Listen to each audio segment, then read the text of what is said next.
اعوذ باللہ من الشیطان الرجیم بسم اللہ الرحمن الرحیم شہر رمضان الذی انزل فیہ القرآن ھدی للناس وبینات من الہدی والفرقان صدق اللہ العلی العظیم۔ ناظرین کرام، آپ دیکھ رہے ہیں سچ ٹی وی کا پروگرام نور قرآن اور میں ہوں سید اسد عباس۔ ناظرین کرام، جیسا کہ میں نے آیت تلاوت کی، اس کے اندر بتایا گیا ہے کہ یہ وہ مہینہ ہے، ماہ رمضان وہ مہینہ ہے جس میں قرآن کو نازل کیا گیا۔ قرآن کریم انسانوں کے لیے ہدایت ہے۔ گزشتہ پروگراموں میں میں نے امام حسین علیہ السلام کا قرآن کریم کے حوالے سے ایک بیان جو ہے وہ بھی آپ کے سامنے پیش کیا تھا، جس میں امام حسین علیہ السلام نے فرمایا کہ قرآن 4 چیزوں پر مشتمل ہے۔ اس کے اندر عبارات ہیں، یعنی وہ جملے جو کہ ہم قرآن کریم میں پڑھتے ہیں۔ اس کے اندر اشارات ہیں، یعنی اشارے ہیں، اور اس کے اندر لطائف ہیں۔ اس کی باتوں میں، اس کی آیات کے اندر لطیف نکات موجود ہیں، اور اسی طرح سے اسی قرآن کے اندر حقائق موجود ہیں۔ ناظرین کرام، یہ وہ کتاب ہے، یہ وہ نور ہے، یہ وہ ہدایت ہے جو کہ ہماری زندگیوں کو بدلنے کے لیے، ہماری زندگیوں میں انقلاب برپا کرنے کے لیے، ہمیں پستی اور ضلالت کے گھٹا ٹوپ اندھیروں سے نکالنے کے لیے، نور کی طرف لے جانے کے لیے یہ کتاب جو ہے وہ اللہ تعالیٰ نے نازل کی اور اپنے پیغمبر کے قلب پر نازل کی۔ اگرچہ ہم جانتے ہیں کہ قرآن کریم 23 سالہ دور نبوت کے اندر مختلف مواقع پر نازل ہوتا رہا، لیکن یہ رمضان المبارک کا مہینہ اور خصوصاً اس میں شب قدر کی جو راتیں ہیں، اس میں قرآن کریم جو ہے وہ کہا جاتا ہے کہ قلب پیغمبر پر یکمشت نازل کیا گیا۔ یہ کتاب بنیادی طور پر تا قیامت آنے والے انسانوں کی ہدایت کے لیے کتاب ہے، اور اس سے ہدایت تبھی اخذ کی جا سکتی ہے جب ہم قرآن کریم کا بغور مطالعہ کریں، اس کی آیات پر غور کریں، اس کی آیات کے سامنے اپنے کردار کو، اپنی گفتار کو، اپنے عمل کو پیش کریں اور دیکھیں، ان آیات کے آئینے میں ہم دیکھیں کہ آیا ہمارے اندر وہ نقائص اور وہ خامیاں تو موجود نہیں ہیں جن کی یہ آیات جن کی طرف نشاندہی کر رہی ہیں۔ اسی سلسلے میں ہم نے یہ پروگرام ترتیب دیا ہے تدبر قرآن کے عنوان سے۔ ہماری خوش قسمتی ہے کہ ہمارے ساتھ ڈاکٹر علی عباس نقوی موجود ہیں، جو کہ قرآنیات کے حوالے سے گزشتہ 15 برس سے پاکستان میں خدمات سر انجام دے رہے ہیں۔ آپ ادارہ التنزیل کے سربراہ ہیں، ادارہ البصیرہ کے سربراہ ہیں، اور اسی طرح سے قرآنیات کے شعبے میں ہی آپ نے پی ایچ ڈی کی۔ بالخصوص ابھی آپ کا جو تازہ ترین کام ہے گزشتہ 2 برس سے جس میں یہ یعنی کاوش کر رہے ہیں، وہ خصوصاً تدبر قرآن کے حوالے سے۔ ناظرین اکرام، گزشتہ پروگراموں میں ہم نے تدبر کے حوالے سے بھی بات کی کہ یہ تدبر جو ہے یہ بنیادی طور پر کیا ہے، جس کی قرآن کریم میں بار بار یعنی تاکید کی گئی ہے کہ قرآن کی آیات پہ تدبر کریں، غور کریں، تأکل کریں، تفکر کریں، اس کی نشانیوں پہ یعنی ان کو دیکھیں کہ کیا نشانیاں جو ہیں وہ قرآن کریم کے اندر بیان کی جاتی ہیں۔ لیکن ہمارے معاشرے کے اندر افسوس کے ساتھ اس کے برعکس رویہ ہے۔ ہم جب قرآن کریم کو تلاوت کرتے ہیں تو ثواب کی نیت سے کرتے ہیں۔ ہم جب تلاوت کر رہے ہوتے ہیں، بالخصوص رمضان کے مہینے میں قرآن کریم کی تلاوت میں بے پناہ اضافہ ہو جاتا ہے، لیکن ہمارا ہدف جو ہوتا ہے قرآن کریم کو تلاوت کرنے کے حوالے سے، وہ ایک تو قرآن کو ختم کرنا ہوتا ہے، یعنی آج میں نے 1 سپارہ پڑھا، دوسرے دن دوسرا سپارہ مکمل کیا، تیسرے دن تیسرا سپارہ مکمل کیا، یوں 30 دنوں میں 30 سپارے مکمل کرنا۔ یعنی قرآن کریم کی تلاوت کے حوالے سے یقیناً روایات موجود ہیں اور اس کے ثواب اور اس کے اجر کے حوالے سے بات کی گئی ہے، لیکن تلاوت کے پیچھے ہدف اور مقصد، اس پر غور کرنا تھا۔ ڈاکٹر صاحب، آپ کا بہت شکریہ آپ کی تشریف آوری کا۔ تدبر قرآن کے حوالے سے ہماری گزشتہ نشستوں میں جو ہے ہم نے سورہ فلق کے حوالے سے بات کی، سورہ ناس کے حوالے سے بات کی، اسی طرح سے گزشتہ پروگرام میں ہم نے سورہ ماعون کے حوالے سے بات کی۔ آج ہم کس موضوع پہ اور کس سورہ کے حوالے سے بات کریں گے؟ اعوذ باللہ من الشیطان الرجیم، بسم اللہ الرحمن الرحیم۔ اسی کے نام سے جو رحمان الرحیم اور موت و حیات کا مالک ہے، اس سے قبل کہ میں آج کی سورہ کا موضوع بیان کروں تو میں سب سے پہلے شکر گزار ہوں سچ ٹی وی کے ذمہ دار افراد کا، ٹیم ورک کا، ٹیم کا، اسی طریقے سے نور قرآن کی توسط سے ہم تدبر قرآن کے سفرے میں موجود ہیں جی بالکل، اور اس کے دسترخوان پہ یہاں پہ حاضر ہوئے ہیں. جی تو تمام ذمہ دار افراد کی جو خیر کے لیے دعا کو کرتے ہیں. اللہ تعالیٰ ان کی توفیقات خیر میں اضافہ کرے. آمین. الہی آمین. اس آج کے پروگرام میں ہم سورہ نصر کے مہمان بنیں گے. یعنی ایک مہمانی، ہم مہمان بننے جا رہے ہیں سورہ نصر کے. تمام صورتیں جو قرآن کریم کی ایک زندہ حقیقت ہیں، صحیح، اگر ہم ان سے انس پیدا کریں گے، ان کے ساتھ زندگی گزاریں گے تو روز قیامت بھی ہماری شفاعت کریں گی. آپ نے بڑے خوبصورت مقدمہ بیان کیا قرآن کی نزول کے حوالے سے. میں بھی ناظرین کو بتاتا چلوں، قرآن کا نزول دو طرح کا قرآن کا نزول ہوا ہے. صحیح. ایک نزول وہی ہے جس کی طرف آپ نے اشارہ کیا، اس کو نزول ترتیبی، یعنی 23 سال کے پیغمبر کے مواقع پہ سوال آیا، کوئی حالات ایسے شرائط پیدا ہو گئے، حالات ایسے ہو گئے، اس کے پس منظر میں یا کوئی شبہ پیدا ہو گیا، اس کے ذیل میں آیات قرآن جو پیغمبر کے قلب پر نازل ہوتی رہیں، جس کو ہم کہتے ہیں کہ نزول ترتیبی. ترتیب کے اعتبار سے ترتیب وار یعنی آ رہی اس کو کہتے ہیں، نہیں ترتیب وار نازل ہوا، لیکن اس کو نزول تدریجن کہتے ہیں. تدریجن نازل ہوا ہے. تدریجن ترتیب ہی ہے، ترتیب تو نہیں تھی، کبھی کون سی سورہ، کبھی کون سی آیت، کبھی کیا. تو لیکن یہ کہ اس کو نزول تدریجی کہا جاتا ہے.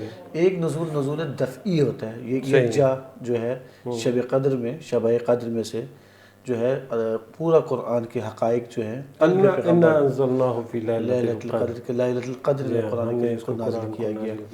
یہ قرآن جو ہے در واقع کتاب انقلاب ہے. یہ کتاب انقلاب ہے، کتاب ہدایت ہے. انقلاب یعنی انسان کی زندگی میں تبدیلی کا باعث بنتا ہے، انسان کی زندگی میں ارتقاء کا باعث بنتا ہے. یہ انقلاب انسان کو کمال کی طرف لے آتا ہے، انسان کی بندگی کی طرف بڑھتا ہے. یہ کتاب انقلاب کب ہو سکتی ہے کہ ہم قرآن کے بارے میں جو طرز ہم نے اختیار کی ہے، طرز فکر جو ہے ہمارا قرآن کے بارے میں جو ہماری نگاہ ہے اس کو بدلنا ہوگا. صحیح.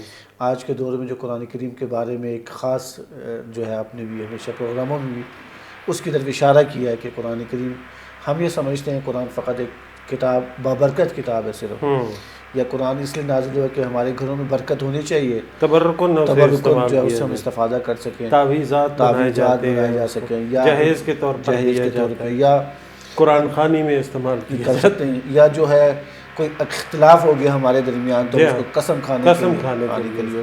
لیکن کتاب انقلاب کا جب کہتے ہیں قرآن کتاب، وہ ایک شعار بھی ہم دیتے ہیں، قرآن وہ کتاب ہے جو درس انقلاب. درس انقلاب کب بن سکتا ہے؟ اس کو ہمیں سوچنا ہوگا. ہمیں قرآن کے بارے میں طرز نگاہ کو اصلاح کرنی ہوگی. ہم جو قرآن کی نسبت جو ہماری سوچ ہے، فکر ہے، اس کو بدلنا ہوگا. واقعی کتاب انقلاب ہے. 1400 سال گزر گئے ہیں اور تا قیامت انسانوں کے لیے اس میں رہنمائی ہے اور انسان کے تمام شعبۂ زندگی میں رہنمائی ہے. یہ کب ہو سکتا ہے کتاب انقلاب بن سکتی ہے؟ جب ہم اس میں تدبر کریں گے، جب اس میں غور و فکر کریں گے. اور یہ پروگرام جو ہے نور قرآن کی توسط سے ہم کوشش کر رہے ہیں کہ مختلف صورتوں میں تدبر کی عملی مشقیں انجام دیں. یہ اس کا ایک قرآن کریم کے اعجاز کا بھی پہلو ہے کہ یہ 1400 سال سے تر و تازہ ہے. ہاں، تر و تازہ ہے. ہر آنے والی نسل جو ہے وہ اس سے تازگی حاصل کر سکتی ہے. اور جو آپ انقلاب کی بات کر رہے تھے، یعنی بعض اوقات اگر واقعاً خدا کی توفیق شامل حال ہو کسی انسان کے ساتھ تو یہ کتاب اس کی زندگی کو 180 درجے پہ مکمل طور پر بدل دیتی ہے.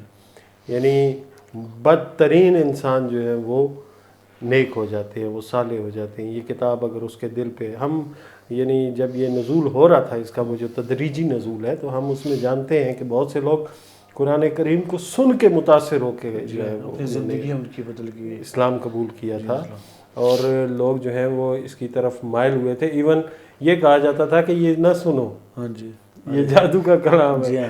یعنی یہ آپ کی زندگی. پیغمبر خانہ کعبہ میں تشریف لاتے تھے تو وہاں پہ جو ہیں قریش کے قبیلے کے سردار ہی کہتے تھے کہ کانوں میں روئیاں، یعنی ڈھول بجایا کرو جب یہ بولا، جب یہ پڑھا جائے. یعنی یہ اس کا اعجاز ہے کہ وہ چونکہ وہ معاشرہ عرب معاشرہ تھا اور وہ عربی فصاحت و بلاغت، عربی چیزوں کے بارے میں وہ انتہائی آگاہ معاشرہ تھا.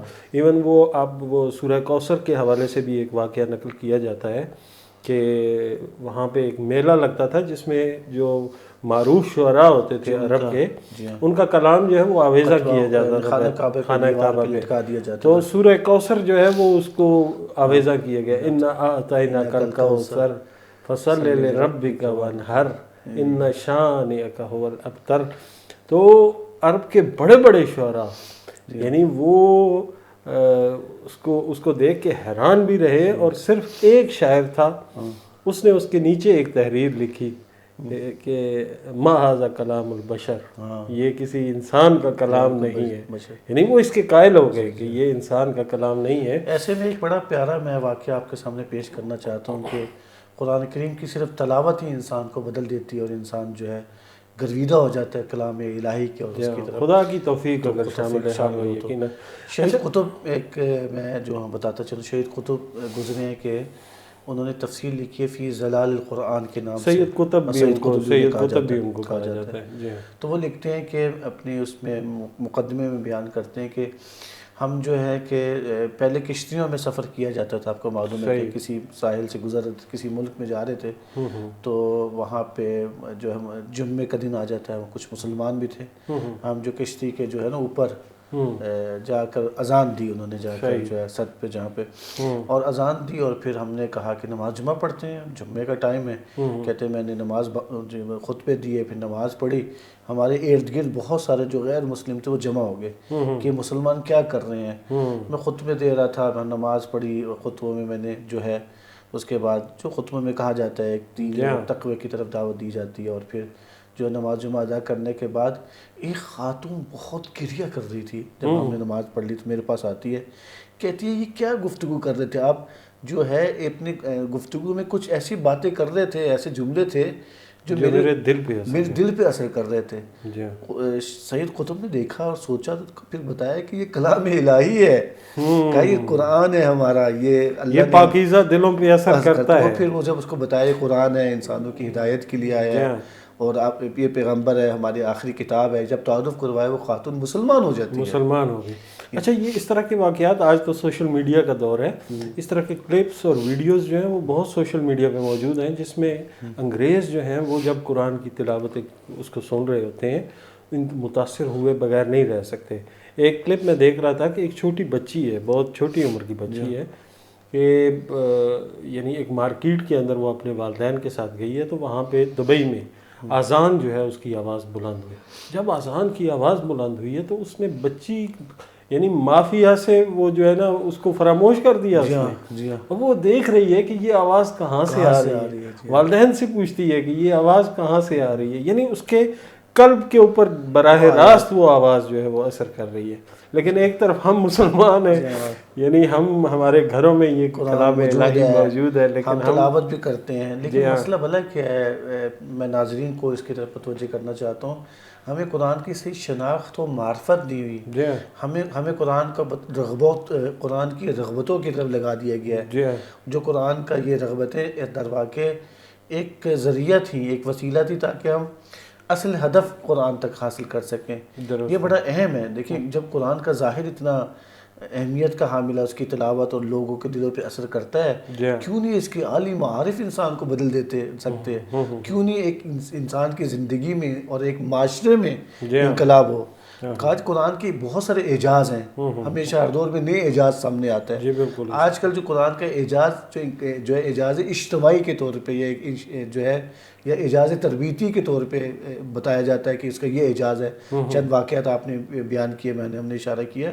تو ایسے میں قرآن کی صرف تلاوت سننا، ہم نے دیکھا بہت سارے واقعات ایسے موجود ہیں کہ جو بیمار ہو جاتے ہیں ہاسپٹل میں، یا بھی خاتون ہے اور وہاں پہ اس کا بچہ ہونے والا ہوتا ہے، تو مثلا ایک جگہ پہ تلاوت لگائی اور ایک جگہ پہ مریضوں کے لیے تلاوت نہیں لگائی.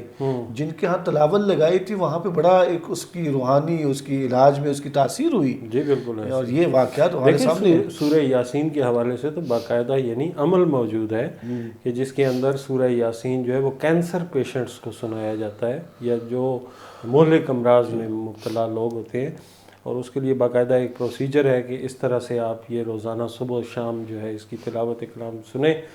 تو اس سے کئی مریض جو ہیں وہ ٹھیک ہوئے، اور مریضوں نے خود ان چیزوں کو جو ہے لوگوں کے سامنے پیش کیا، اور انہوں نے کہا کہ اس کو مزید شیئر کیا جائے تاکہ لوگ جو ہیں وہ. ڈاکٹر صاحب، ہماری گفتگو کا سلسلہ انشاءاللہ جاری ہے. میں حاضر ہوتا ہوں ایک وقت.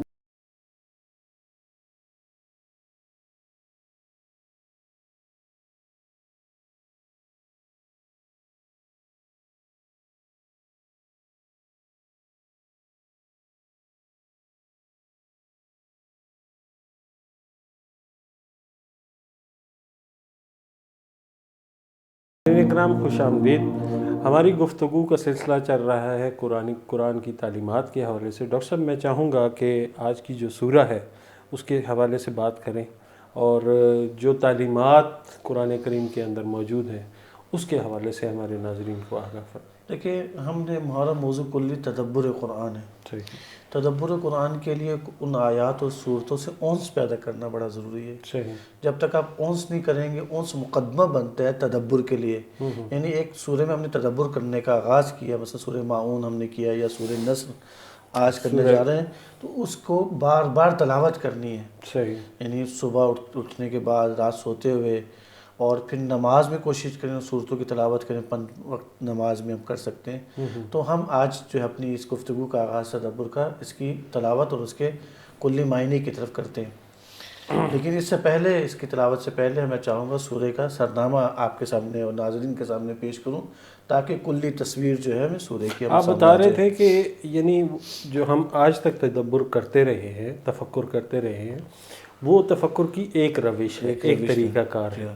یعنی ایک اور طریقہ کار بھی ہے تفکر کا. میں اس پہ یعنی آپ چاہ رہے تھے کہ میں اس پہ روشنی ڈالوں. میں کہوں گا کہ ناظرین کو وہ طریقہ کار بھی ضرور. وہ یہ ہوتا ہے کہ سورہ کی کلی تصویر بیان کر دی جائے. میں کوشش کروں گا تلاوت کے دوران جو ہے اس کی تصویر کلی فضا میں آ جائے، تاکہ میں تفکر کرنے میں مدد ملتی ہے. میں صحیح ہے. اس سے پہلے ہم یوں کر رہے تھے کہ سورہ پڑھتے تھے، اس کے الفاظ کے معنی جو ہیں ان کو جانتے تھے، اور اس کے بعد ان الفاظ کے درمیان جو باہمی ربط ہوتا تھا اس کو تلاش کرتے تھے. پھر یہ ہے کہ اس کے جو نتائج ہیں اس تک جاتے تھے، اور پھر اس سے طہارت جو ہے وہ.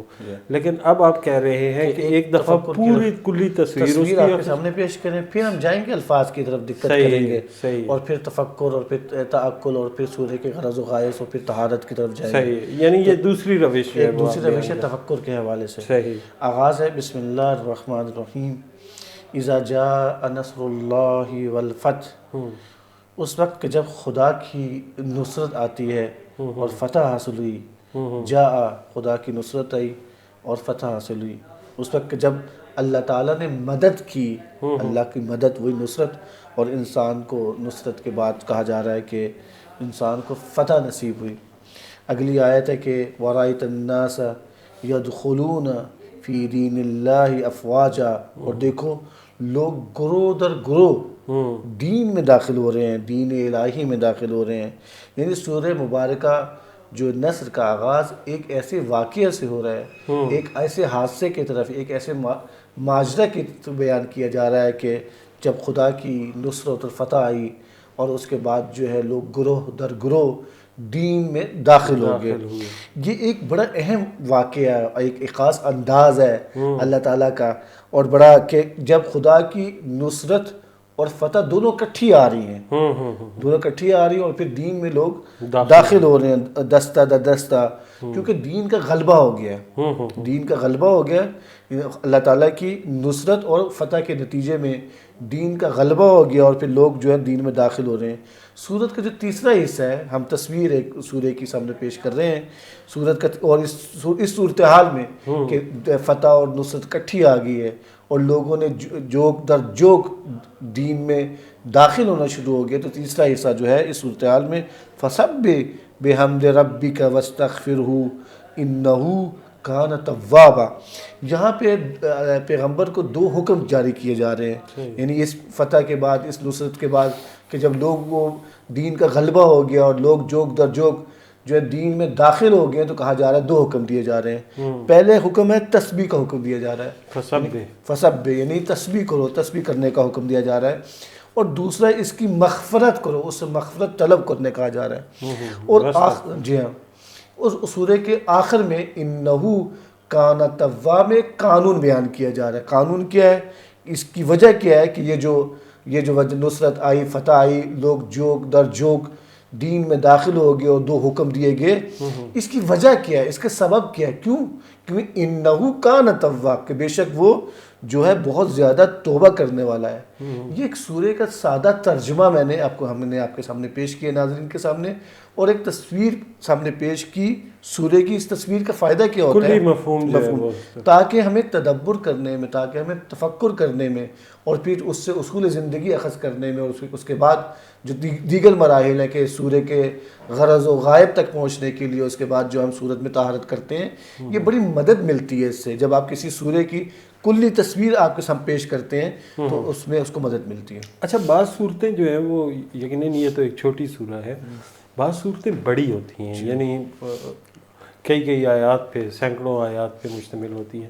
اس کا کلی مفہوم آپ کیسے اخذ کر سکتے ہیں؟ اور دوسرا ایک اور چیز کہ ان میں موضوعات ایک نہیں ہوتے. اب یہ اذا جاء نصر اللہ جو ہے, اس میں ایک موضوع کے اوپر بات کی جا رہی ہے, فتح کا واقعہ جو ہے اس کو بیان کیا جا رہا ہے.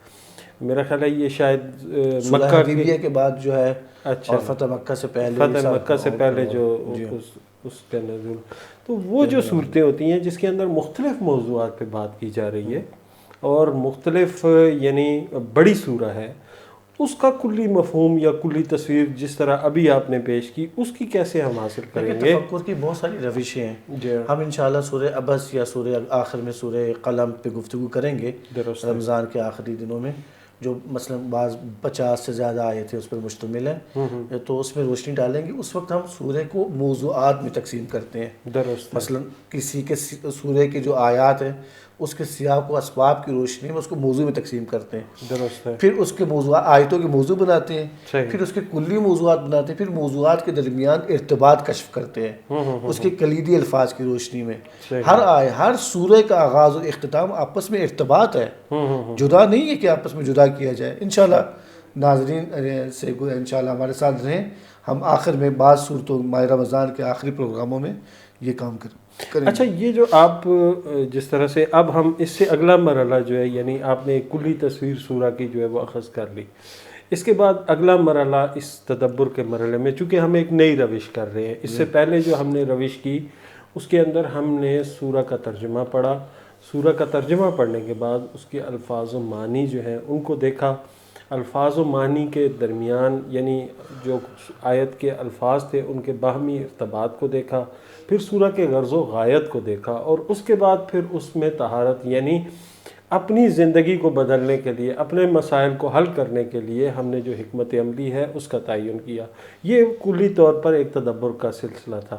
لیکن اب آپ بتا رہے ہیں کہ ہم نے پہلے اس کی ایک تصویر کشی کی ہے, منظر کشی سورہ کی منظر کشی سامنے لائے ہیں. جی ہاں, تو اس کے بعد اب کیا کریں؟ اس کے بعد پھر یہ 4 مراحل آتے ہیں دوبارہ. یہ منظر کشی مدد کرتی ہے, یہ تصویر کلی مدد کرتی ہے تفکر کرنے میں. صحیح. اچھا, تفکر کرنے میں ایک اور روش آج میں بیان کرنا چاہتا ہوں. جب آپ نے روش کے بارے میں پوچھ رہے ہیں, ہم اصل میں عملی مشقیں کر رہے ہیں تاکہ ہم رمضان کے بعد بھی ہم نے قرآن کی تلاوت کرنی ہے. یہ نہیں کہ صرف ماہ رمضان میں ہم نے بس قرآن سے متصل. یقیناً جب ایک انسان کا اس طرح کا تعلق پیدا ہو جائے, دیکھیں آج تک جو میں ایک چیز سمجھ پا رہا ہوں وہ یہ ہے کہ قرآن کا ترجمہ سمجھنا اتنا مشکل نہیں ہے, بہت آسان ہے. لیکن ہوتا یہ ہے کہ تفاسیر جب ہم لوگ پڑھتے ہیں, جب اس کی مزید وضاحت حاصل کرنے کے لیے, تو چونکہ وہ ایک علمی گفتگو ہوتی ہے, وہ عالمانہ سطح پہ لکھی گئی بات ہوتی ہے جس کے اندر اصطلاحات کا استعمال ہوتا ہے بہت زیادہ, روایات کا, عربی روایات.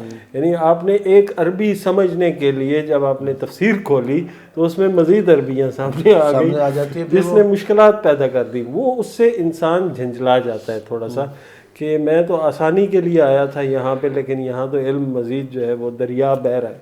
تو یہ تدبر جو ہے یہ میرا خیال ہے کہ آسان ہے, جی بہت یعنی آسان چونکہ ترجمہ اور لغت کے ساتھ ملا کے جو ہے یہ چیزیں چلا رہا ہے. تدبر ہم تفاسیر سے اس کو سادہ انداز میں لے کے چلتے ہیں اور پھر عملی مشق دیتے ہیں کیسے تدبر کرنا ہے. لیکن تفاسیر بھی مختلف قسمیں ہیں. دیکھیں ایک ادبی تفسیر ہو سکتی ہے, ایک جو ہے تفسیر ایک علمی تفسیر ہو سکتی ہے, عرفانی ہو سکتی ہے. ہر بندہ مختلف اپنے مزاج کے مطابق رجوع کرتا ہے. بہت سادہ تفاسیر بھی موجود ہیں جو بڑے ہمارے لیے مطالعہ کریں تو حل ہو سکتی ہیں. لیکن تدبر جو در واقع یہ ہے کہ انسان نے ان تفاسیر سے ہم لوگوں نے روش نکالی ہے. میں نے بتایا تھا کہ ہم نے المیزان کی خدمت میں گئے اور تقریباً 25 سال سے زیادہ اس پہ تحقیق کی ہے. صحیح۔ تفسیر المیزان تدبر کی تفسیر کہا جاتا ہے۔ صحیح۔ ان سے مختلف روشیں لی ہیں، مثلا علامہ محمد حسین طباطبائی جو 20 جلدوں پر ان کی تفسیر موجود ہے المیزان کے نام سے، تو اس سے ایک بار نہیں، 2 بار نہیں، 3 بار اس کو پڑھا گیا ہے، ان میں سے روشیں نکالی گئی یہ ہیں۔ جو تفسیر، معذرت آپ کی بات کٹی، یہ جو تفسیر المیزان ہے یہ اردو میں موجود ہے پاکستان میں یا نہیں؟ ہاں، بہت اہم سوال آپ نے کیا ہے۔ اس کی یہ عربی میں لکھی گئی ہے، پھر اس کا فارسی میں ترجمہ موجود ہوا ہے، اور پھر 5-6 جلدیں اس کے، بلکہ 8-10 جلدیں اس کا ترجمہ ہو چکا ہے، اردو میں بھی ہے۔ صحیح ہے۔ اور ابھی حال ہی میں جو سچ ٹی وی کے سربراہ ہیں جی ہاں، اور بانی ہیں علامہ افتخار حسین نقوی صاحب نے بھی 8 جلدوں میں جو اس تفسیر المیزان کا خلاصہ آیا ہے تو اس کا ترجمہ کیا ہے، یعنی وہ بڑا خوبصورت ہے۔ وہ خلاصہ بھی میں ناظرین کو کہوں گا ضرور المیزان کا پڑھیں گے، اس میں بھی آپ دیکھیں گے صورتوں کے ارتباط اور پھر تدبر کی روشیں اس میں موجود ہیں۔ اچھا، لیکن ہمارا جو کورس ہے، ہم جو کام کرتے ہیں، ہم تو ایک نصاب کی شکل میں لے کر آئے ہیں۔ صحیح ہے۔ وہ تو تفسیر آ گئی، اس کا ترجمہ ہو گیا، خلاصہ آ گیا، اس کا ترجمہ ہو گیا۔ کیا یہ تفسیر شائع ہو چکی ہے؟ یہ تو افتخار نے جو ترجمہ کیا موجود ہے، شائع موجود ہے لاہور میں، جو آپ لوگ حاصل کر سکتے ہیں۔ صحیح۔ اچھا، اس کے علاوہ جو تفاسیر ہیں، چلے ہم تھوڑا سا تفسیر کی طرف چلے گئے، اپنے موضوع سے تھوڑا سا ہٹ رہے ہیں۔ میں چاہوں گا کہ یعنی اس حوالے سے بھی ہو کہ جو مزید تفاسیر مختلف موضوعات کے اوپر لکھی گئی ہیں، اس کا ہم کوئی تھوڑا سا بتا سکتے ہیں؟ مثلا تفسیر نمونہ ایک تفسیر ہے، یا اسی طرح سے تفسیر موضوعی کے عنوان سے ایک تفسیر جو ہے وہ، اس کا اردو ترجمہ میں نے دیکھا ہے پاکستان میں۔ اسی طرح سے یہ جو تفہیم القرآن آپ بتاتے ہیں ایک تفسیر ہے، تفسیر البیان بھی ایک تفسیر موجود ہے، یعنی مختلف افراد نے مختلف تفسیریں جو ہیں وہ لکھی ہوئی ہیں۔ تو یعنی ہمارے جو ناظرین ہیں وہ یہ تفاسیر جو ہیں ان سے استفادہ کر سکتے ہیں، اور ان سے دیکھیں تفاسیر در واقع قرآن کی تشریح ہے۔ صحیح، مختلف مذاہب نے کے جو مسالک کے علماء نے اس کی تفسیریں لکھی ہیں، تمام تفاسیروں کا ہدف یہ قرآن کو سمجھ سکیں، سمجھنا ہی ہے۔ لیکن ہمارا موضوع یہ ہے کہ ہم تدبر کرنا چاہتے ہیں، جی، آسان انداز میں ہم نے نوجوانوں کے لیے اور عام معاشرے میں شعبہ زندگی سے جو تعلق رکھتے ہیں، ہم یہ چاہتے ہیں کہ اس نصاب کی شکل میں ہم نے کتابیں مرتب کی ہیں اور ورکشاپ منعقد کرواتے ہیں۔ ابھی رمضان میں کئی شہروں میں تدبر کی ہماری کلاسز ہو رہی ہیں۔ اس کا مقصد یہ ہے کہ قرآن سے لوگ انس پیدا کرنے کے بعد خود سے اس میں غور و فکر کریں۔ اچھا، تفکر بڑی بنیادی روش ہے، ان میں سے ہم نے کہا ہے کہ اس کی کلی تصویر کسی سورے کی پیش کی جا سکتی ہے۔ ہم انشاءاللہ اگلے صورتوں میں جا کے کام کریں گے، میں انشاءاللہ اگلے صورتوں میں مزید کریں گے۔ ایک اور روش جو ہوتی ہے کہ کسی سورے کو تفکر کرنے کے لیے اس کو اتنا پڑھیں کہ اس سے سوالات اخذ کرنا شروع کر دیں۔ میں یہ بھی ایک آپ بیان کرنا چاہتا ہوں۔ مثال کے طور پہ کہا جاتا ہے کہ آغاز ہو رہا ہے اذا جاء نصر اللہ والفتح، یعنی سورہ کا آغاز ہے۔ یہاں پہ سوال ہو سکتا ہے یہ کہ اصل میں سوالات کو جتنا زیادہ لے کر آئیں گے اتنا زیادہ تفہیم ہمیں ہوگی سورہ کی، تدبر اور تفکر کر سکیں گے۔ سوال ہوتا ہے خدا کی مدد نصرت آئی ہے، خدا کی نصرت اور مدد کیسے حاصل ہوتی ہے؟ یہ بڑا اہم سوال ہے، یعنی تفکر کرنے کے لیے بہت بنیادی سوال ہے۔ یہ کن افراد کو شامل حال ہوتی ہے؟ یہ نصرت آتی ہے، خدا کی فتح کن افراد کے لیے؟ اگر خدا کی نصرت اور فتح ہمراہ نہ ہو تو کیا ہوگا؟ اگر خدا کی نصرت ہوگی اور فتح ہو تو کیا ہوگا؟ مختلف سوالات سامنے ہمارے آ سکتے ہیں۔ اگر نصرت کے ہمراہ فقط اگر نصرت آئے تو پھر کیا ہوگا؟ اگر فتح آئے فقط پھر کیا ہوگا؟ نصرت اور فتح اگر کٹھی آ جائے تو اس کے کیا اثرات مرتب ہوں گے؟ یہ سوالات ہمیشہ ہمیں جب بھی کسی سورے کا مطالعہ کریں، آیات کا مطالعہ کریں، سوالات بنانا چاہیے۔ اس کو کہتے ہیں تفکر در سورہ۔ میں چند ایک سوالات اور ناظرین کے سامنے پیش کرتے ہیں۔ مثلا یہ جو لوگ جوک در جوک دین میں داخل ہو رہے ہیں، آیا دیندار بھی ہو رہے ہیں یا نہیں ہو رہے؟ یہ صرف دین میں داخل ہو رہے ہیں؟ یہ بھی ایک بنیادی سوال ہے، یعنی ہمارے سامنے ہونا چاہیے کہ کیا ہوتا ہے۔ یہ جو دین میں داخل ہو گئے، اللہ تعالیٰ آخر میں کہہ رہا ہے، حکم کر رہا ہے، 2 فرامین اور دستور دیے جا رہے ہیں، تسبیح کرو، اور پھر کہتے ہیں استغفار کرو۔ اس سے مراد کیا ہے؟ پھر کہتے ہیں تسبیح کرنی ہے حمد کے ساتھ، اپنے پروردگار کی حمد کے ساتھ۔ اب حمد کے ساتھ تسبیح کرنے سے کیا مراد ہے؟ اسی طریقے سے آئیے تو پیغمبر کو حکم دیا جا رہا ہے کہ تسبیح کرنے کا، ایسے میں میری کیا ذمہ داری بنتی ہے؟ آیا میں نے بھی تسبیح کرنی ہے؟ آیا میں نے بھی استغفار کرنا ہے؟ یعنی یہ سوالات بنانا بڑا ضروری ہے. صحیح. اور سورت کے آخر میں جو کہا جا رہا ہے کہ قانون ایک دیا جا رہا ہے، اللہ تعالیٰ بڑا تواب ہے. یہ تواب سے کیا مراد ہے؟ یعنی یہ بہت اہم ہے یہ کہ یہ کب ہو سکتا ہے؟ ان صورتوں کے جوابات کرنے کے لیے، یعنی ان صورتوں کو یعنی ان سوالات کا بڑا اہم ہے، یعنی تفکر میں سوالات بنانا. پھر ان سوالات کو جوابات دینے کے لیے ہم ایک روش، وہی اپنی پہلی والی روش کی طرف آ سکتے ہیں، چاہے تصویر کلی کسی سورے کی جائے یا لغات کا جو ہے سورے کے یا سورے کے سوالات نکالے جائے. لیکن ان دونوں میں ہم الفاظ میں دقت کرتے ہیں، اور دقت کیے بغیر ہم تفکر نہیں کر سکتے. ناظرین اکرام، ہماری گفتگو کا سلسلہ جاری ہے. حاضر ہوتے ہیں ایک وقفے کے بعد.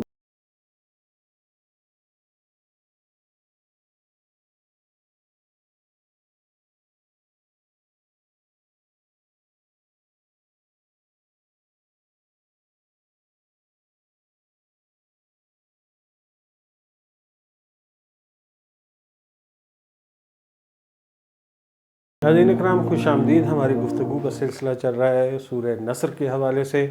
سورہ نصر پہ تفکر اور اس کے اوپر تدبر کے حوالے سے مختلف جو روشیں موجود ہیں، اس حوالے سے ڈاکٹر علی عباس نقوی صاحب ہمیں بتا رہے تھے. ڈاکٹر صاحب مزید بتائیے گا کہ کیا. جی، میں عرض کر رہا تھا کہ تدبر کے 4 بنیادی مراحل ہیں. صحیح.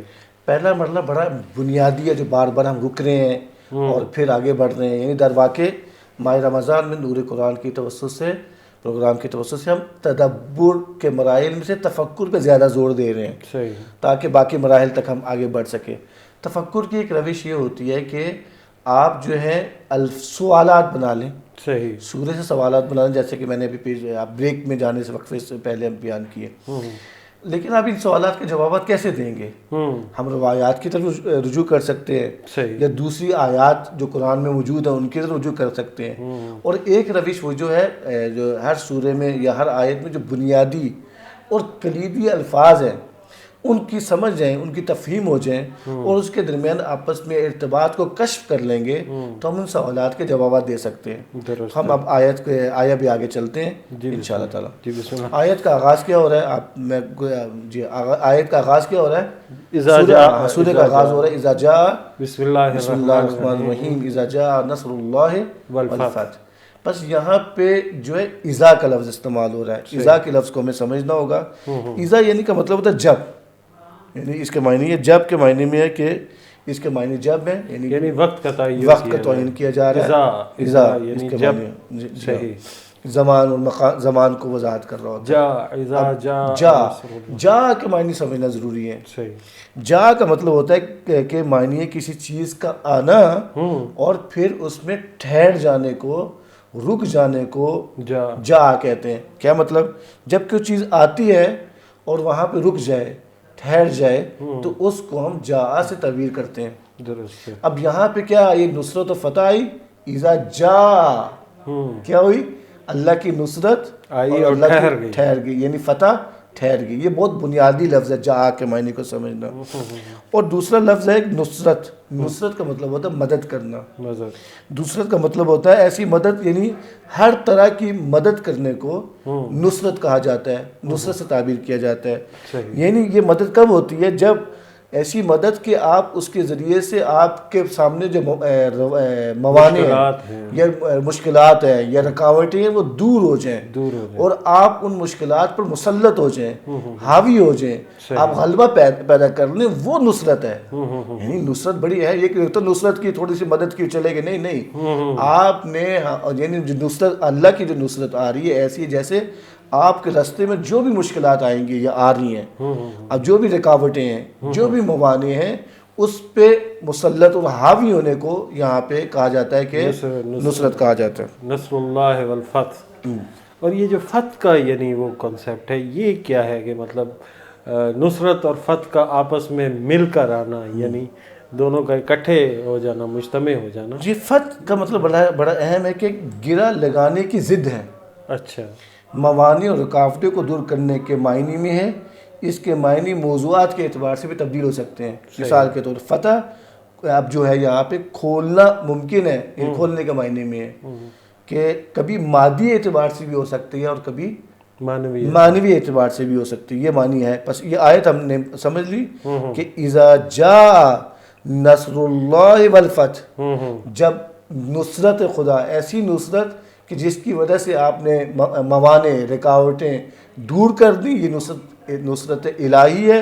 اور پھر آپ کو فتح ہوگی، یعنی آپ نے جو ہے کامیابی ہوگی. اب یہ کامیابی ہے، فتح جو ہے، یہ جو ہم نے عرض کر رہے تھے، یہ کامیابی فتح جو ہے یہ مادی بھی ہو سکتی ہے اور معنوی بھی ہو سکتی ہے. یعنی اس کا ایک مورد جو ہے وہ تو جیسے سورہ کا شان نزول ہے اس عنوان سے ہے کہ فتح مکہ جو ہے اس وقت یہ ہوئی. لیکن جب ہم اس کو پڑھ رہے ہیں، جب ہم اس کو مطالعہ کر رہے ہیں، تو ہماری کیفیات ہر انسان کی مختلف ہو سکتی ہیں، اور اس کو بھی نصر خدا اور فتح خدا اس کے بھی شامل حال ہو سکتی ہے. یعنی مثال کے طور پر میں کسی یعنی باطنی آلودگی کے اندر ملوث ہوں، اور خدا کی نصرت اور مدد آئے اور اس کی طرف سے فتح، میں کامیاب ہوتا ہوں کہ میں اس معنوی یعنی رذالت جو ہے اس سے نکل جاتا ہوں. یہ میرے لیے ایک طرح سے اللہ کی مدد جو ہے وہ آ گئی. اب اس میں کرنا کیا؟ دیکھیں ایک اور بات بڑی اہم ہے، جب مدد آتی ہے تو فوراً غلبہ آ جاتا ہے. صحیح، یعنی بڑا اہم، کامیابی ہو جاتی ہے، تسلط ہوتا ہے. اور جب وہ انسان کو جیت ملتی ہے، فتح ملتی ہے پھر اگلے مرحلے میں، تو وہ دشمن کو شکست دے سکتا ہے. اس کے ذریعے سے دشمن کو شکست دینے میں اس کو غلبہ ہو جاتا ہے. صحیح. اب کہہ رہے ہیں کہ جب نصرت اور فتح حاصل ہوتی ہے، اذا جاء نصر اللہ والفتح، تو آگے اگلی آیت کیا ہے؟ اگلی آیت کیا ہے؟ وَرَأَيْتَ النَّاسَ يَدْخُلُونَ فِي دِينِ اللَّهِ أَفْوَاجًا. جب یہاں پہ رایت یعنی را کو معنی سمجھنا، اس کے معنی کیا ہے؟ صحیح. یعنی اس کے معنی یہ کہ دیکھنے ہیں، یعنی معنی آنکھوں سے دیکھنا. لیکن اس کے معنی یہ ہے کہ نہ فقط دیکھنا بلکہ ایسا دیکھنا جس میں فکر بھی ہو، غور و فکر بھی ہو، اس کو کہا جاتا ہے دیکھنا. یعنی دیکھنا جس میں تفکر بھی پایا جائے. ورنہ تو یہ بھی کہا جا سکتا ہے نا کہ وَرَأَيْتَ النَّاسَ، یعنی انظر الناس، یعنی آپ دیکھیں گے، یا اس طرح کا انظر کا بھی نظر الناس، یعنی آپ یہ راہ اس معنی کو وضاحت بڑے خوبصورت لغت میں بھی کہا گیا ہے. میں آپ کو بیدر دیکھنے کو کہتے ہیں. اب یہ ذریعہ جو بھی ہو، لیکن دیکھنا میں نے جو جیسا کہ ابھی میں نے بتایا جس میں اندیشہ، فکر ہو، نظر بھی شامل ہو، اس کو دیکھنے کو کہا جاتا ہے. وَرَأَيْتَ النَّاسَ يَدْخُلُونَ فِي دِينِ اللَّهِ. اب یہاں پہ ناس کا مطلب کیا ہے؟ ہم نے پہلے بھی ناس کے معنی بتایا تھا، یعنی لوگوں کو کہا جاتا ہے، انسانوں کا، یعنی ایک انسانی معاشرے کی بات کہا جا رہا ہے. یدخلون کہ یہاں پہ مطلب ہے، مثلا یہاں پہ جو لفظ اصلی لفظ ہے یدخلون کا، یہ داخلہ یا کہا جاتا ہے داخلہ، یا داخل ہونا یا وارد ہونے کو کہا جاتا ہے. اب دین کیا؟ یہاں پہ کہا ہے لفظ دین آیا ہے. دین کہتے ہیں ایسا مشخص پروگرام، فی دین اللہ. ہاں، فی دین اللہ. دین کا معنی لفظوں کو سمجھیں گے تو پھر ہم اس کے نقاط بیان کر سکتے ہیں. صحیح. اب دین کا مطلب کیا ہے؟ دین ایک ایسے جامع پروگرام کو کہا جاتا ہے کہ جو ایک خاص مطلوبہ نتائج حاصل کرنے کے لیے ہو. اب اس میں اعمال ہو، اس میں عقائد ہو، رفتار ہو، تو انسان کی سعادت کے لیے ہے تاکہ انسان. لیکن اس کی ہمیں جو نسبت دی گئی ہے دین اللہ، ہاں، اللہ کے دین، اللہ کا دین، یہ بہت اہم ہے.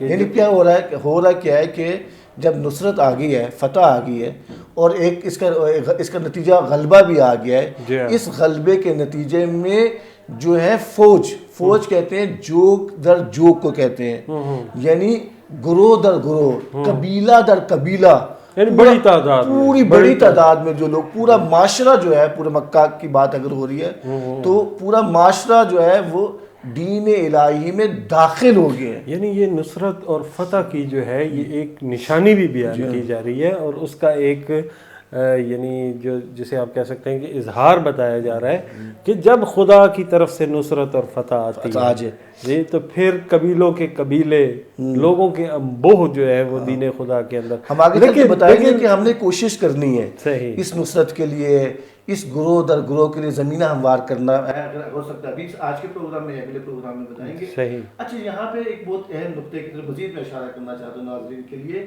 کہ دین میں شامل ہونے سے کیا مراد ہے. صحیح. اب یہ بڑا اہم سوال ہے. ہاں بالکل، میں یہ جاننا چاہ رہا تھا کہ یعنی کیا دین میں داخل ہو جانا یہ کافی ہے اور اسی پہ اکتفا کیا جانا چاہیے؟ یعنی آیا جو دین میں داخل ہو گئے وہ مومن ہو گئے، مکمل طور پہ مسلمان ہو گئے، یا اس میں کچھ اور یعنی بات کی گئی ہے؟ میں عرض کرنا چاہ رہا تھا کہ دین میں داخل ہونے سے مراد یہ ہے کہ دین کے عقائد، دین کے بارے میں جو اعمال ہیں، اصول ہیں، قوانین ہیں، ان پر عمل کرنا، دین کو اپنی زندگی میں نافذ کرنا سے مراد یعنی فقط قبول کرنا جو ہے وہ مطلب یہ بھی ہو سکتا ہے نا کہ دیکھیں جب آپ کو فتح اور نصرت حاصل ہوئی ہے تو بہت سے لوگ ایسے بھی ہو سکتے ہیں جو جبر کے تحت یا خوف کے مارے جو ہے وہ دین کا حصہ بن جائیں یا دین میں شامل ہو جائیں. تو اس سے مراد قطعاً یہ نہیں ہے کہ وہ لوگ جو ہیں وہ پکے مسلمان بھی ہو گئے ہیں اور پکا ایمان بھی لے آئے ہیں، بلکہ ان کی کیفیت مختلف ہو سکتی ہے. کوئی ہو سکتا ہے خوف کی وجہ سے ہو، کوئی ہو سکتا ہے واقعاً متاثر ہو کے ہو گیا ہو، کوئی جان بچانے کے لیے جو ہے وہ دیندار بن گیا.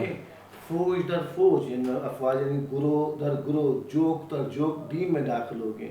اب دین میں داخل ہونے سے مراد یہ ہے کہ اپنے دین کے جو قوانین ہیں، دین کے جو مقررات ہیں، دین کے جو دستورات ہیں، دین کے جو فرامین ہیں، اس پر عمل کرنا ہے.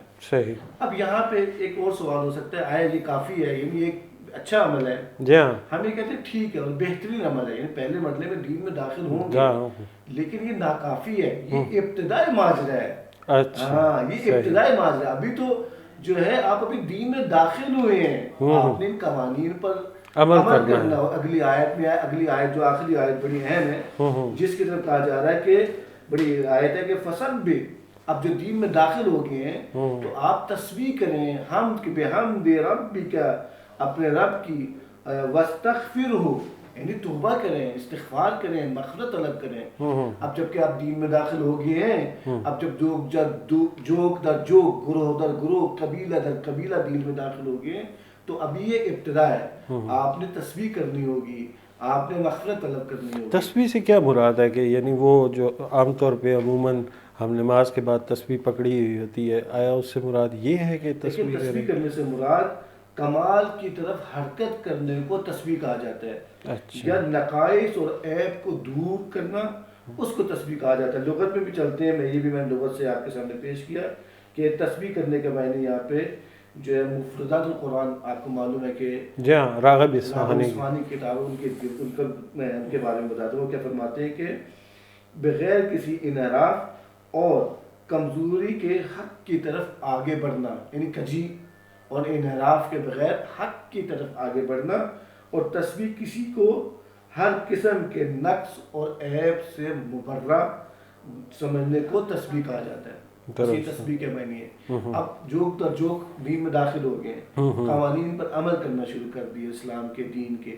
اب انسان کو، کیوں میں نے بتایا اول ماجرا ہے، ہم دیندار نہیں ہوئے. دیندار ہونے کے لیے اپنے نقائص کو دور کرنا ہوگا، اپنی زندگی میں جو کمی ہے ان کو دور کرنا ہوگا، اور کمال کی طرف آگے بڑھنا ہوگا. آگے اگلا ایک لفظ ہے، دو کام کرنے ہوں گے. ایک کام یہ ہو گیا فسبح بحمد ربک واستغفر، استغفار کہتے ہیں ان نقائص کو جو زندگی میں آئے ہیں اس کو محو کرنا. یہاں پہ لغت پہ بھی اس کی طرف چلتے ہیں کہ یہاں پہ اس میں کیا بیان کیے گئے ہیں. اچھا، اس پہ چیز کے اثر کو ختم ہو جانے کو استغفار یا غفرہ کہا جاتا ہے. والمحو الاثر. اللہ اکبر. یعنی آپ یہ دیکھیں کہ ہم نے استغفار جو ہے وہ صرف استغفر اللہ ربی کے لفظ کو، اس گناہ کو، وہ جو عیب ہے، ٹھیک ہے، اس کو محو کرنا ہے، اس کے اثر کو ہی آپ کے اپنے کردار سے، اپنی ذات سے، یعنی فقط تسبیح پکڑ کے افل اللہ افل اللہ استغفر اللہ نہیں، یہ استغفار نہیں ہے. یہ کہنا یہ ٹھیک ہے، لگائے زبان ہوگا تو پھر آہستہ آہستہ انسان کے ذہن ہو، انسان کے کردار ہو، انسان کے رفتار اور فکر میں بھی آ جائے گا، وہ اس کا اثر آہستہ آہستہ ختم ہونا شروع ہوگا. خدا نہ خواستہ کہیں میری زندگی میں یعنی یقیناً انحراف ہو گیا. جی، اس میں یقیناً توفیقات الہی اور انسان کا جو خلوص ہے کسی بھی ہدف کے لیے، کسی بھی مقصد کے لیے، وہ بہت امپورٹنٹ ہے. اور ڈاکٹر صاحب ہمارے پاس وقت 2 منٹ رہ گئے ہیں تقریباً. میں چاہوں گا کہ اس سورہ کے حوالے سے اگر مزید کچھ آپ کے پاس، کچھ اور نکات بیان کرنا چاہتا ہوں اور پھر مزید انشاءاللہ اگلے پروگرام میں ہم بیان کریں گے. درست ہے. اچھا، اب یہاں پہ 2 حکم دیے گئے ہیں، ایک تسبیح کا حکم، ایک استغفار کا حکم. اب ان نقائص کو، برے اعمال کو ہم نے محو کرنا ہے، صحیح، جو ہمارے پیش آئے ہیں. صحیح. میں ایک اور آپ کو بتاتا چلوں بڑا اہم نقطہ کو سمجھنے کے لیے، کہ وہ یہ ہے کہ اب ان کو جو معاشرے میں یا انسان کی زندگی میں وہ جو نقائص تھے، وہ جو عیوب تھے، ان کو جڑ سے ختم کرنا ہے، یہ بہت ضروری ہے۔ اور پھر ہوا ہے کہ یہ جو تسبیح ہے نقائص کو دور کرنے کے لیے حمد کے ساتھ کرنا ہے۔ بعض دفعہ اکثر مجھ سے سوال کرتے ہیں اس سے ہم سے کرنے سے مراد کیا؟ ہم سے مراد یہ ہے کہ یعنی ہم کہتے ہیں یعنی ثنا کرنا خدا کے جمیل اور خدا کی اس کی پاکیزگی کو اس کو قبول کرنا، یعنی جب تک آپ قبول نہیں کریں گے آپ کا لقلقہ زبانی جو ڈاکٹر صاحب میں چاہوں گا کہ یہ تسبیح کا جو ایک کانسیپٹ ہے اس کو مزید ہم واضح کریں، اس پہ مزید بات کی جائے تاکہ یعنی ہم سمجھ سکیں کہ یہ فقط دانوں کو گھمانا یا چند جملے جو ہے وہ زبان سے ادا کرنا جو ہے یہ تسبیح نہیں ہے۔ تسبیح کا کانسیپٹ جو ہے یا تسبیح کا جو یعنی مقصد ہے وہ کچھ اور ہے، اور اتنی بڑی بات کی جا رہی ہے کہ فسبح بحمد ربک، یعنی تسبیح کرو حمد کے ساتھ اپنے رب کی، واستغفر، اور اس سے معافی طلب کرو، اور یہ لقلقہ زبانی سے ممکن نہیں ہے، یہ عملاً اس کے لیے ضرورت ہے۔ ناظرین اکرام، ہمارے پروگرام کا وقت ختم ہو گیا، انشاءاللہ اگلے پروگرام کے ساتھ آپ کی خدمت میں حاضر ہوں گے۔ اپنے میزبان سید اسد عباس کو اجازت دیجیے، اللہ حافظ۔